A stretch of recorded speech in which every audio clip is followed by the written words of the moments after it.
आइए अब बढ़ते हैं उस मोड़ की ओर जहां संघर्ष और उम्मीद की लड़ाई और तेज हो जाती है। भाग, बदलती सोच और पहला बड़ा सपना। गांव में जैसे भूचाल आ गया था। 6 गरीब लड़के चाय बेचकर कमाई कर रहे हैं। ये सुनकर कुछ लोगों की हंसी छूटी तो कुछ की सोच बदलने लगी। गुडीचर एक दिन कहा, अरे ये लड़के तो कमाल कर दिए। भूखे पेट जो मेहनत की है वो हमसे नहीं देखी जाती। लेकिन गांव के कुछ बड़े लोग जलने लगे थे।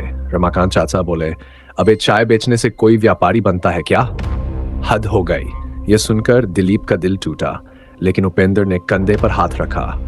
जब लोग तुम्हारी बुराई करने लगे, समझो तुम्हारी तरक्की शुरू हो गई है। सपना, अपनी दुकान। एक शाम जब चूल्हा बुझ चुका था और सब थके हुए थे, सोमनाथ ने, क्या हम सिर्फ इसी बस में चाय बेचते रहेंगे या कुछ बड़ा सोच सकते हैं? बुच्ची उछल पड़ा, हाँ, अगर हम सब मिलकर थोड़ी और कमाई करें तो क्यों ना गांव के चौक पर एक छोटी सी दुकान खोल लें। सबने एक दूसरे की आंखों में देखा। वहां थकान नहीं, केवल उम्मीद और सपना दिख रहा था। दुकान का नाम क्या होगा? 6 दोस्त, हमारी पहचान। और सब जोर से हंस दिए, लेकिन दिल से। वो हंसी पहली बार यकीन वाली थी।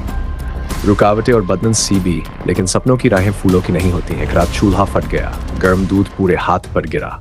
उपेंद्र चीख पड़ा, आह, जल गया मेरा हाथ भाई। सब दौड़ पड़े। सोमनाथ ने कपड़ा भिगोकर पर लपेटा। सब ठीक हो जाएगा, तू चिंता मत कर।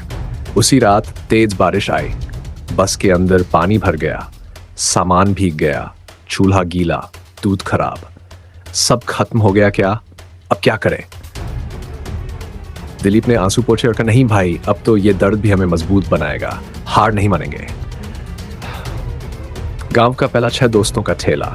2 दिन बाद गांव के बाजार के सामने पहली बार एक ठेला खड़ा था, साफ, सजावटी, और उस पर मोटे अक्षरों में लिखा था, 6 दोस्तों की चाय, मेहनत का स्वाद।